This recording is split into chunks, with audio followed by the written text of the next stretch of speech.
میری کلاس میں ایک لڑکی پڑھتی تھی جس کی کہانی آج میں آپ کو سنانے جا رہی ہوں۔ اس لڑکی کا نام ارحم تھا۔ اس کا تعلق انتہائی امیر کبیر گھرانے سے تھا۔ اس کی ہر چیز برانڈڈ ہوتی، ہر شے چمکتی دمکتی، نئی، صاف ستھری اور اعلیٰ معیار کی ہوتی تھی۔ اس کے جوتے، سر پر لگانے والی پنیں، اس کی اسٹیشنری، یہاں تک کہ ہر چھوٹی سے چھوٹی چیز بھی قیمتی ہوتی۔ وہ چھٹیوں میں کبھی اپنے والدین کے ساتھ کشمیر جاتی، کبھی سوئٹزرلینڈ تو کبھی سنگاپور۔ وہ ایک محل نما گھر میں رہتی تھی۔ کوئی گھر کے باہر سے ہی دیکھ کر اندر رہنے والوں کے ٹھاٹ باٹ کا بخوبی اندازہ کر سکتا تھا۔ اسکول چھوڑنے اور واپس لانے کے لیے بھی اس کا باپ بڑی شاندار گاڑی لاتا تھا۔ ساری جماعت کی لڑکیاں اس پر رشک کرتی تھیں، ہر کوئی اس کے ساتھ بیٹھنے کی خواہاں تھی۔ لڑکیاں اس کی چیزوں کو چھونے کی خواہش مند ہوتی تھیں۔ سب اس سے ہنس ہنس کر بہت پیار سے باتیں کرتی تھیں۔ سب استانیاں بھی اس سے پیار سے اس کو کبھی کوئی سزا نہیں دی جاتی تھی، کبھی سبق نہ یاد کرنے پر ڈانٹا بھی نہ جاتا، مارنا تو دور کی بات تھی، اس سے کبھی غیر حاضر ہونے پر جرمانہ بھی نہ لیا جاتا تھا۔ سب باتیں ایک طرف، لیکن اتنے پروٹوکول کے باوجود بھی وہ ڈری ڈری سی رہتی تھی۔ ایسے لگتا تھا کہ جیسے وہ سہمی ہوئی ہے۔ کوئی بھی لڑکی اس سے بات کرتی تو وہ بہت رک رک کر اور نظریں جھکا کر جواب دیتی تھی، حالانکہ اس کو کبھی کسی نے کچھ نہیں کہا تھا، لیکن اس کے اندر خود اعتمادی نام کی کوئی چیز نہیں تھی۔ وہ بہت بزدل تھی، چھوٹی چھوٹی باتوں پر ڈر جایا کرتی تھی۔ اس کے ساتھ ساتھ وہ بہت کند ذہن بھی تھی، اسے کوئی چیز جلدی یاد نہیں ہوتی تھی۔ وہ کلاس کی نالائق لڑکیوں میں شامل ہوتی تھی۔ کوئی ایسا دن نہیں تھا جس دن وہ اپنا سبق یاد کر کے آتی۔ ٹیچر کے بار بار سمجھانے پر بھی اسے ایک بات سمجھ ہی نہیں آتی تھی۔ وہ بس گھبرائی سی رہتی تھی، نہ کسی سے زیادہ بات کرتی تھی اور نہ ہی کوئی کام اچھے طریقے سے کر پاتی تھی۔ شروع میں تو ہر کوئی اس سے بات کر کے سمجھتا تھا کہ یہ بہت متکبر ہے، اس کو اپنی دولت پر بڑا مان ہے، اسی لیے یہ کسی سے بات نہیں کرتی اور سب سے کٹی کٹی رہتی ہے۔ لیکن بعد میں معلوم ہوتا کہ غرور تو دور کی بات، اس میں کوئی اچھی خصوصیت صفر تھی۔ اس کے چلنے پھرنے اور بولنے تک سے اس کی گھبراہٹ کا اظہار ہوتا تھا۔ سب لڑکیاں بس یہی سوچتی رہتی تھیں کہ سب کچھ ہوتے ہوئے بھی یہ کیوں اتنی سہمی رہتی ہے، لیکن کچھ بھی تھا، وہ بڑی کمزور شخصیت کی مالک تھی۔ مجھے کبھی اس پر غصہ آتا، کبھی اس سے ہمدردی ہوتی تھی اور کبھی اس پر ترس آتا تھا، نہ جانے وہ ایسی کیوں تھی۔ ایک دفعہ ٹیچر نے سب کی ایک جگہ جماعت میں مختص کر دی اور میں اس کے ساتھ بیٹھی۔ مجھے بہت برا لگا۔ ایک تو میں اس طرح اپنی سہیلیوں کے ساتھ بھی نہیں بیٹھ سکتی تھی، اور دوسرا اس گونگی مخلوق کے ساتھ بیٹھنا پڑتا۔ کبھی کبھی وہ مجھے تھوڑی اب نارمل بھی لگتی تھی، لیکن وہ خیر تھی نہیں۔ تھوڑے دن اس کے ساتھ بیٹھنے کے بعد میں نے آہستہ آہستہ اس سے بات چیت کرنی کر دی تھی۔ شروع میں بس وہ ہاں یا نہ میں جواب دیتی تھی، لیکن آہستہ آہستہ میری کوششیں رنگ لے آئیں اور اس نے میرے ساتھ تھوڑی بہت بات چیت شروع کی۔ پہلے ہماری بات بہت مختصر ہوتی تھی، پھر میں نے اس سے دوستی کر لی اور خود اس سے ہر موضوع پر بات کرنی شروع کر دی۔ وقت کے ساتھ ساتھ اس نے بھی مجھ سے کھل کر باتیں کرنی شروع کیں اور اس طرح ہماری دوستی گہری ہوتی گئی۔ سب لڑکیاں حیران تھیں، حتیٰ کہ سب ٹیچرز بھی حیران تھیں کہ وہ کیسے میرے ساتھ باتیں کرتی ہے اور میرے ساتھ ساتھ رہتی ہے، لیکن میں خوش تھی اپنی نئی سہیلی کے ساتھ سے۔ جب ہماری دوستی کو سال سے زیادہ وقت گزر گیا اور ہم درجہ ہشتم میں گئیں، اس نے مجھ سے اپنی ذاتی زندگی کے بارے میں باتیں کرنی شروع کر دیں۔ اس نے مجھے بتایا کہ اس کے گھر میں بس وہ اور اس کے امی ابو رہتے ہیں، باقی ملازم لوگ ہیں۔ وہ کہتی تھی کہ اس کے ابو بہت سخت مزاج ہیں، انہیں غصہ بہت آتا ہے، وہ کسی کی غلطی کو معاف نہیں کرتے جب تک کہ وہ اسے سخت ترین سزا نہ دے لیں۔ وہ نوکروں کی ذرہ بھر غلطی پر ان کے ساتھ غیر انسانی سلوک کرتے ہیں، لوگوں کے سامنے الگ سزا دیتے ہیں اور بعد میں الگ سزا دیتے ہیں۔ ایک دفعہ اس کے ابو جس پر برہم ہو جائیں، اس کا کچھ پتہ نہیں چلتا کہ زمین کھا گئی یا آسمان نگل گیا۔ ان کے خوف سے سب کانپتے ہیں۔ ان کے گھر کے ملازم بھی ان سے چھپتے پھرتے ہیں اور ان کے آفس کے ملازم بھی ان سے دور دور ہی رہتے ہیں۔ اس کے ابو کو دولت کا بہت نشہ سا ہو گیا تھا۔ وہ اکثر یہی کہتی تھی کہ وہ دولت حاصل کرنے اور بچانے کے لیے کچھ بھی کر سکتے تھے۔ ان کے لیے ان کی دولت سے آگے کچھ نہیں تھا، یہاں تک کہ ان کے خونی رشتے بھی۔ اس کی ان باتوں کے بعد میں سمجھی تھی کہ وہ کیوں اس طرح چپ چپ اور ڈری ڈری سی رہتی تھی۔ میں نے ویسے بھی سنا ہوا تھا کہ جو بچے شروع سے ہی تشدد اور بد اخلاقی دیکھتے ہیں، ان کی شخصیت بہت کمزور ہوتی ہے۔ ارحم کی باتیں سنی تو مجھے اس بات پر یقین آ گیا۔ اس کے ڈر کی ساری وجہ اس کے والد کا برا رویہ تھا۔ مجھے اب اس کے ساتھ بہت ہمدردی، مجھے بتایا کہ اس کے والد اس کو اور اس کی والدہ کو بھی اچھی سے اچھی چیز اسی لیے لے کر دیتے ہیں کہ معاشرے میں ان کی عزت قائم رہے اور ان کی دولت کی چمک دمک سب کو نظر آئے۔ وہ بس دکھاوے کی زندگی گزار رہے تھے۔ ایک دفعہ اس نے مجھ سے وعدہ لیا کہ اب وہ جو بات مجھ سے کرنے جا رہی ہے وہ میں کسی سے نہ کروں۔ اس نے مجھ سے کہا کہ وہ اپنے دل کی باتیں کسی سے نہیں کرتی، وہ اپنے اندر بہت سے راز دفن کیے ہوئے ہے۔ وہ کہتی تھی کہ اسے لگتا ہے کہ اس کا دل قبرستان ہے جہاں بے پناہ راز دفن ہیں۔ وہ بہت کچھ جانتی تھی لیکن ایسے دکھاتی تھی کہ جیسے اس کو کچھ معلوم نہیں، لیکن وہ اپنے اندر بہت کچھ چھپائے بیٹھی تھی۔ وہ کہتی تھی کہ اس نے آج تک یہ ساری باتیں کسی ایک شخص سے بھی نہیں کی، لیکن اس دن وہ مجھ سے کرنے جا رہی تھی۔ مجھے اس کی باتیں سن کر بہت تجسس ہو رہا تھا۔ میں اس سے وہ باتیں سننا چاہتی تھی جو وہ اپنے اندر چھپائے بیٹھی تھی۔ میں سننا چاہتی تھی کہ آخر ایسی کیا بات ہے جو اس کو اندر ہی اندر کھا رہی ہے، وہ کسی کو بتاتی بھی نہیں۔ اس نے بات کا آغاز کیا۔ وہ کہنے لگی، مجھے اپنے ابو سے نفرت ہے۔ میرا دل چاہتا ہے کہ انہیں کسی ایسی جگہ موت آئے جہاں ان کو پانی بھی نصیب نہ ہو۔ جیسے انہوں نے دوسروں کی زندگی کو جہنم بنایا ہوا ہے، ویسے ان کی زندگی بھی جہنم بن جائے۔ میں نے اس کو ٹوکا کہ اپنے سگے والد کے بارے میں ایسے نہیں کہتے۔ اس نے کہا کہ اس نے ہم ماں بیٹیوں کو ذہنی مریضہ بنا کر رکھ دیا ہے، ایسے میں یہ بددعائیں تو اس کے دل سے نکلتی ہیں۔ وہ اپنے والد سے بہت تنگ تھی، ان کی مار دھاڑ گالم گلوچ سے اس کا دل بھر گیا تھا، لیکن وہ احتجاج نہیں کر سکتی تھی کیونکہ اس کی قیمت اس کی جان بھی ہو سکتی تھی۔ وہ مجھے کہنے لگی کہ اس کے والد اس کی ماں کو بھی بہت مارتے ہیں۔ وہ روز رات کو اس کی ماں کو کہیں لے جاتے ہیں اور صبح واپس لے آتے ہیں۔ میری ماں چیختی چلاتی ہے لیکن وہ سفاک شخص ان کی ایک نہیں سنتا۔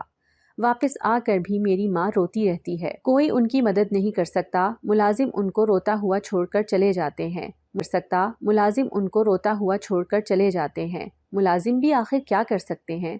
وہ تو ابو کے حکم کے غلام ہیں۔ جب ان کی سگی بیٹی کچھ نہیں کر سکتی تو پھر ملازم تو ملازم ہے۔ وہ کہتی تھی کہ جب اس کی ماں روتی ہے تو اس کا دل چاہتا ہے کہ وہ تیز دھار خنجر لے کر جائے اور اپنے والد کی پیٹھ میں گھونپ دے، مگر وہ اتنی بزدل تھی کہ یہ خیال ہی اس کے جسم پر لرزہ طاری کرنے کے لیے کافی تھا۔ وہ اپنی ماں کو پٹتے دیکھتی رہتی مگر کچھ نہ کر پاتی۔ جب کوئی مہمان ان کے گھر آتا تو ابو امی کو سج دھج کر بیٹھنے کا حکم دے دیتے تاکہ ان کے سوشل سرکل میں ان کی ناک اونچی ہی رہے۔ ہم میٹرک تک ایک دوسرے کے ساتھ سائے کی طرح رہیں، ہر بات ایک دوسرے سے کرتی تھیں، ایک دوسرے کے دکھ سکھ بانٹتی تھیں، ایک دوسرے کی ہر بات اور ہر چیز کی فکر کرتی تھیں۔ یوں ہی نہ جانے وقت پر لگا کر ہی اڑ گیا اور ایک دن وہ بھی آ گیا جب ہمیں جدا ہونا تھا۔ ہم میٹرک کے امتحانات سے فارغ ہو چکی تھی، اب ہمیں کالج میں جانا تھا۔ وہ بہت بڑا تھا۔ میرے ابو اس کی فیس ادا نہیں کر سکتے تھے، اس لیے میں ارحم کے ساتھ اس کالج میں داخلہ نہ لے سکی۔ اس نے مجھے بہت کہا کہ میں اس کے ساتھ آ جاؤں، لیکن میں ایسا نہیں کر سکتی تھی اور میں یہ بھی جانتی تھی کہ ارحم بھی اپنی مرضی سے اس کالج میں داخلہ نہیں لے سکتی جہاں میں جا رہی تھی، کیونکہ اس کا ہر فیصلہ اس کے والد ہی لیتے تھے۔ بہرحال ہم جدا ہو گئے، لیکن ہم نے ایک دوسرے سے رابطہ منقطع نہیں کیا۔ ہم فون پر ایک دوسرے سے رابطے میں رہتی تھیں۔ ابھی میں سیکنڈ ایئر کے امتحانات دے رہی تھی کہ ایک دن ارحم سے میری بات ہوئی۔ کئی مہینوں بعد اس نے مجھ سے بات کی تھی۔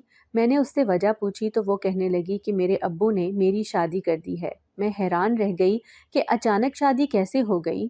میں نے اس سے گلہ کیا کہ تم نے مجھے بتایا بھی نہیں۔ اس پر وہ کہنے لگی کہ وہ اسے خود بھی معلوم نہیں تھا کہ اس کے ابو اس کی شادی کر دیں گے، اور وہ بھی اتنی جلدی۔ پھر وہ مجھے کہنے لگی کہ دراصل اس کے ابو کے کام کے حالات بہت خراب چل رہے تھے تو مجبوراً انہیں اس کی شادی کرنی پڑی۔ میں سمجھ سکتی تھی کہ وہ بیچاری اپنا کوئی فیصلہ خود تو لے نہیں سکتی، یہ بھی اس کے ظالم باپ ہی کی کارستانی ہوگی۔ جو بھی تھا، میں نے اس کو مبارکباد دی اور اس سے کہا کہ وہ مجھ سے رابطے میں رہے، کیونکہ جب وہ مجھ سے رابطے میں نہیں رہتی تھی تو مجھے دھڑکا ہی لگا رہتا تھا۔ عجیب عجیب سے خیالات آتے تھے، دل جو اس کے ساتھ اتنا لگ گیا تھا، لیکن اس کے باوجود بھی وہ کئی مہینے غائب رہتی۔ میں بہت پریشان رہتی تھی۔ کبھی کبھی میں خود کو یہ کہہ کر تسلی دیتی کہ اب وہ شادی شدہ ہے، اب اس پر ذمہ داری ہے، شاید اس لیے وہ مجھ سے بات نہیں کرتی، یا شاید وہ اپنی زندگی میں خوش ہے اور وہ آگے بڑھنا چاہتی ہے، پرانی یادوں اور لوگوں کو بہت پیچھے چھوڑ کر۔ جب بھی اس سے بات ہوتی تو بہت مختصر ہوتی۔ میں اکثر اس سے گلہ کرتی کہ تم اتنے مہینوں بعد یاد کرتی ہو اور وہ بھی تھوڑی سی دیر کے لیے۔ میں اس سے اکثر پوچھتی کہ تم خوش تو ہو؟ تو وہ ہاں میں جواب دے کر چپ ہو جاتی، لیکن نہ جانے مجھے ایسا کیوں لگتا تھا کہ وہ خوش تھی، لیکن نہ جانے مجھے ایسا کیوں لگتا تھا کہ وہ خوش نہیں تھی۔ اب دوبارہ سے وہ پہلے کی طرح ہونے لگی تھی جیسی ہماری دوستی سے پہلے تھی۔ میں نے اسے ایک دفعہ یہ بات بھی بولی، وہ ہنسنے لگی اور کہنے لگی کہ اتنی اچھی دوست سے دور ہو کر انسان اداس تو رہتا ہے۔ اب میری دوست بھی کوئی نہیں میرے پاس جو مجھے سمجھے، اس لیے شاید میں پہلے جیسی ہوتی جا رہی ہوں۔ میں اس کو بہت سمجھاتی تھی، کبھی اس سے ہلکا پھلکا مذاق بھی کر لیتی تھی، لیکن وہ زیادہ تر سنجیدہ ہی رہتی تھی۔ نہ جانے پھر سے وہ مجھے کھوئی کھوئی سی اور ڈری ڈری سی لگتی تھی۔ مجھے اب اس کی زیادہ فکر ہونے لگی تھی۔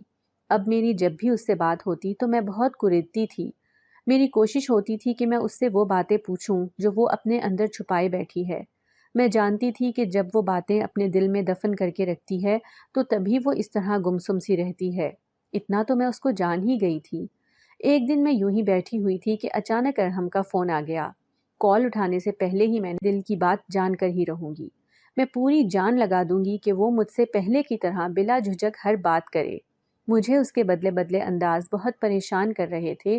اب مجھے اس سے سچ سننا تھا۔ میں نے جو ہی فون اٹھایا تو ارحم بلک بلک کر رو رہی تھی۔ میں ڈر گئی، مجھے یوں لگ رہا تھا جیسے کوئی بہت بڑا حادثہ ہو گیا ہے۔ میں نے اس سے کئی دفعہ پوچھا، وہ بس رو رہی تھی، اس کے منہ سے الفاظ تک ادا نہیں ہو رہے تھے۔ میں مسلسل اس کو تسلیاں دے رہی تھی، لیکن ایسے لگ رہا تھا کہ جیسے میرے الفاظ اس تک پہنچ ہی نہیں رہے۔ وہ بس میرا نام لیتی جا رہی تھی اور روتی جا رہی تھی۔ میری روح کانپ رہی تھی، میرے جسم میں چونٹیاں چلنے لگ گئیں۔ مجھے سمجھ نہیں آ رہی تھی کہ میں ارحم کو کیسے تسلی دوں، اس سے کیا پوچھوں، اس کو کیا بتاؤں، کس بات کی تسلی دوں۔ میں جانتی بھی تو کچھ نہیں تھی۔ میری پہلی کوشش یہی تھی کہ میں ارحم کو چپ کرواؤں، کیونکہ ایسے تو اس سے بات بھی نہیں ہو پا رہی تھی۔ وہ چپ کرتی تو کچھ کہہ پاتی۔ وہ اتنا رو رہی تھی کہ اس کی ہچکی بند گئی۔ کتنی دیر مسلسل روتے رہنے کے بعد اس کی ہچکیوں کی آوازیں بند ہوئیں۔ مجھے لگ رہا تھا کہ اب وہ تھوڑے حوصلے میں ہے۔ میں نے اس سے پوچھا کہ وہ تسلی سے مجھے بتائے کہ اسے کیا ہوا ہے۔ یہ تبھی ممکن تھا کہ میں اس کو کوئی مشورہ دیتی یا کم از کم تسلی کے کچھ الفاظ ہی کہہ دیتی۔ تھوڑی دیر خاموشی کے بعد وہ کہنے لگی، تم جانتی ہو میری زندگی تباہ ہو گئی ہے۔ میں موت مانگتی ہوں تو مجھے موت نصیب نہیں ہوتی۔ میں جہنم میں زندگی گزار رہی ہوں۔ پیدا ہونے سے لے کر آج تک میں نے صرف رنج اٹھائے ہیں۔ میں نہیں جانتی کہ اللہ نے مجھے کیوں پیدا کیا تھا، صرف برے سے برا دن دیکھنے کے لیے۔ شاید تم دعا کرو کہ میں جلد مر جاؤں، پھر ہو سکتا ہے کہ میرے بھیڑیے جیسے باپ کی جان کو سکون مل جائے۔ میں اس کو منع کرنے لگی کہ وہ ایسی مایوسی کی باتیں نہ کرے۔ زندگی میں بہت بڑے بڑے معاملات ہو جاتے ہیں، یوں ہر بات پر مرنے کی باتیں نہیں کرتے۔ موت تو اللہ کے ہاتھ میں ہے۔ لیکن وہ کہنے لگی، تو ہو سکتا ہے کہ تم اس بات پر قائل ہو جاؤ کہ میرا مر جانا ہی بہتر ہے، اس سے بہت سے معاملات درست ہو جائیں گے۔ وہ مجھے کہنے لگی کہ کیا تم جانتی ہو کہ اب تک میری کتنی شادیاں ہو چکی ہیں؟ میرے سر پر تو جیسے قیامت ہی ٹوٹ گئی۔ میں تو بس یہ جانتی تھی کہ اس کی ایک شادی ہوئی ہے اور وہ اپنے گھر میں ہے، لیکن اچانک ہی آج وہ اپنے باپ کا ذکر کر کے یوں رو رہی تھی، اور پھر یہ شادیوں کی بات، اس نے تو میرے دماغ کو ہلا کر رکھ دیا تھا۔ میں نے اس سے کہا کہ وہ پہیلیاں نہ بجھوائے اور سچ سچ مجھے بتائے سیدھی طرح۔ وہ کہنے لگی کہ اس کے باپ کا سارا پیسہ حرام تھا۔ اس حرام خور کو حرام کھانے اور لگانے کی اتنی عادت ہو گئی تھی کہ وہ کچھ بھی جائز ناجائز میں فرق نہیں جانتا تھا۔ اسے بس عیاشی کے لیے پیسہ چاہیے تھا۔ اس کے لیے اس نے پہلے اس کی ماں کو اعلی کار بنایا ہوا تھا اور اب اسے۔ وہ مجھے بتانے لگی کہ اس نے مجھ سے ایک دفعہ بات کی تھی نا کہ اس کا ابو اس کی امی کو رات لے جاتا تھا اور صبح واپس لے آتا تھا، تب اس کا ماں ستا تھا کہ اس کا حرام خور باپ اس کی ماں سے جسم فروشی کرواتا تھا اور اسی پیسے پر عیاشی کرتا تھا۔ اس نے شادی ہی میری ماں سے صرف اسی مقصد کے لیے کی تھی۔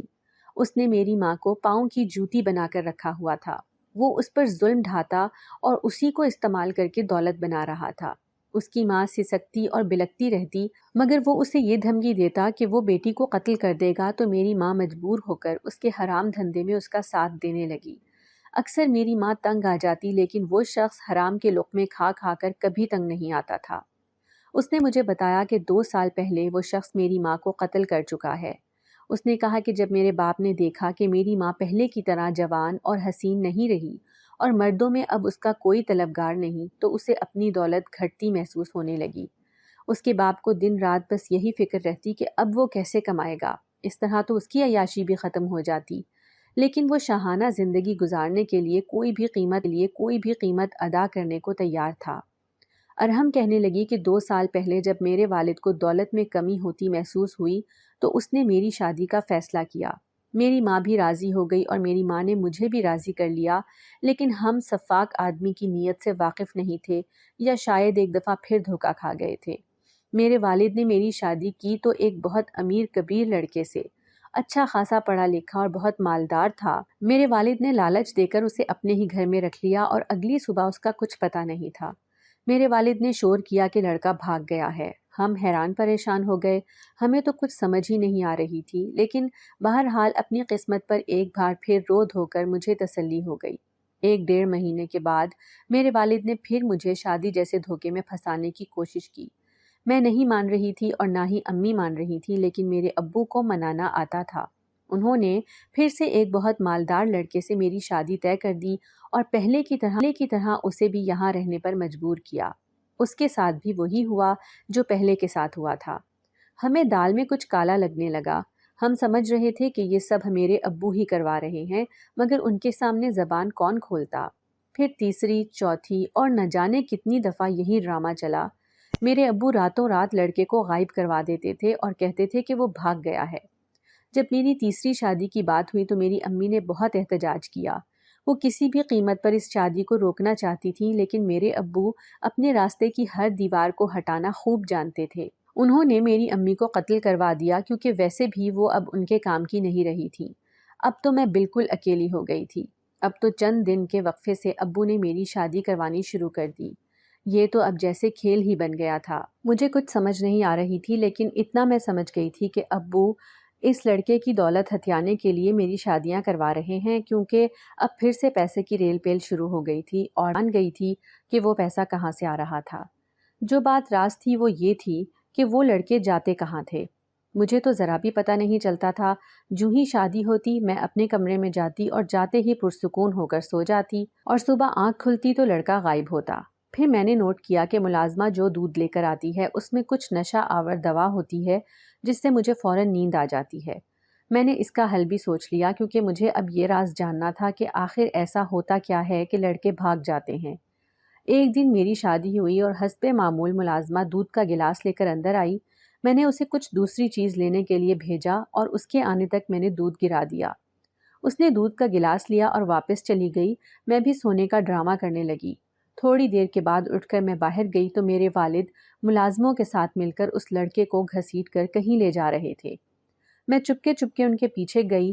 وہ اس لڑکے کو تہہ خانے میں لے جا رہے تھے اور وہاں جو منظر میں نے دیکھا اس نے میرا جینا حرام کر رکھا ہے۔ ابو اس لڑکے کو وہاں لے جا کر موت کے گھاٹ اتار رہے تھے۔ وہاں جاتے ہی ابو نے اس کو دل میں گولی مار دی، وہ وہیں مر گیا۔ میں بے ہوش ہو کر وہاں گر گئی۔ جب ہوش آیا تو اپنے آپ کو اس کمرے میں پایا۔ تب سے رو رہی ہوں، وقفے سے بے ہوش ہو جاتی ہوں۔ اب تم ہی بتاؤ میں موت کی دعائیں کروں کہ نہ کروں؟ اور میں دم سادھے اس کو سنتی رہی۔ میں سوچ بھی نہیں سکتی تھی کہ اپنے ہی ماں باپ اس طرح کر سکتے ہیں۔ ایک باپ اپنی اولاد کی خوشیاں کیسے کھا سکتا ہے؟ اپنی بیٹی کو خود کیسے رول سکتا ہے؟ اس دن کے بعد میرا خونی رشتوں سے اعتبار اٹھ گیا ہے۔ میں اس کے بارے میں سوچتی ہوں تو میرا دل خون کے آنسو روتا ہے، جو نہ کچھ کہنے کے لیے تھی اور نہ ہی کچھ کر سکتی تھی، کیونکہ اس کی خوشیوں کا قاتل اس کا اپنا باپ تھا، جو پیسے اور شہرت کی اس حد تک گر گیا تھا کہ اسے خود معلوم نہیں تھا کہ وہ اپنی اولاد کے ساتھ کس قدر زیادتی کر رہا ہے۔ اگر وہ کوئی ایکشن لیتی بھی، کل کا معاشرہ اس طرح کی دکھ بھری داستانوں سے بھرا پڑا ہے۔ اللہ ہم سب کو سیدھے رستے پر چلنے کی توفیق عطا فرمائے اور شیطان کے شر سے محفوظ رکھیں۔ آپ بھی اس کے لیے دعا کیجیے گا کہ اس کے باپ کو اس پر رحم آ جائے اور وہ مزید اس طرح کے حادثات سے محفوظ رہ سکے۔ آمین۔